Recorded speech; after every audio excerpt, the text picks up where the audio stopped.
As a kid, we are being told that sun rises in the east and sets in the west. And eventually when we grow up, our teachers say that we are wrong. Actually, the sun never moves from east to west. It is because of the earth's rotation that we see the sun moving. Here I'll say that we are never wrong. Actually, we are seeing the same case from two different frame of reference. Alright? Now the question is, what is a frame of reference? So I'll give you an example here. What is this number? The number you are watching on your screen. If we see it from point A, this is 9. If we see it from point B, this is 6, right? So the conclusion is, if we change our point of view, the observation changes, right? The same thing we are observing from different point of view, different perspective. We got a different observation, right? In physics, we call this point of view as frame of reference. Alright? And the definition goes like a system or a point from which we observe the surroundings. Okay? I'll give you an example. Let's say you are traveling in a train, and right now you can see that the train is standing at Kharagpur station. And you were asleep for some time, and after the train starts, you wake up and ask the person who is sitting next to you, which station passed? What he will answer? Kharagpur has already passed, Kolkata is coming. Actually, generally we answer like this when we are traveling in a train, right? But if you see it from ground, Kharagpur is still there where it was. Kolkata is still there where it was. What is happening is, train is moving, right? If the train is moving, according to the person who is sitting inside the train, everything is moving backwards, right? Everything other than the train is moving backward. If we look outside of the window, you must have seen that, right?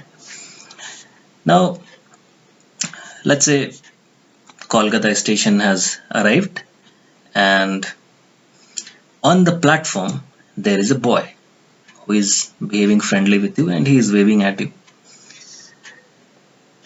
Now listen carefully. You are being watched by two persons. First, the boy who is standing on the platform. Second, the person who is sitting next to you in the train. Now, according to the person who is sitting next to you, if the train starts, you will be still stationary, right? You are not moving. But according to the boy, you will be moving. See the perspective here. When the train starts, according to boy, you are moving forward. But according to the person in the train, you are not moving. This is how the property of motion is different if you watch it from different frame of reference. Alright? From train's frame of reference, you are not moving. From the ground's frame of reference, you are moving. Alright? Let's deal with it with some simple diagram. There are three dots here, white, blue and green, you can see. The white dot is representing you, the blue dot is the person sitting beside you, and the green dot is the boy standing at platform. Let's say the speed of train is 50 meters per second, for example. Now, if the boy is observing you, or if you are being observed from the ground's frame of reference, what is your speed? It is 50 meters per second, right? If someone is observing you from ground, you and the person beside you is traveling with 50 meters per second forward, right? Now, if you are observing the boy who is standing at the platform, what will be his speed? It will be 50 meter per second in backward direction, right? If you are watching out of the window of the train and you are observing the boy, you will observe that the boy is moving backwards with the same speed. And since we are taking forward speed as plus 50 meter per second, we will take backward speed as minus 50 meter per second. I hope you are understanding this concept, right? Now, if we tabulate the whole data, the whole observation, it will look something like this. Have a close look at this table and you will be able to clearly understand that how the property of motion is changing if we are changing the frame of reference. Alright?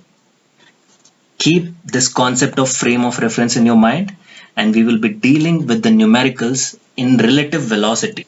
When we will be dealing with the numericals of relative velocity, we will be using this concept of frame of reference there. Alright.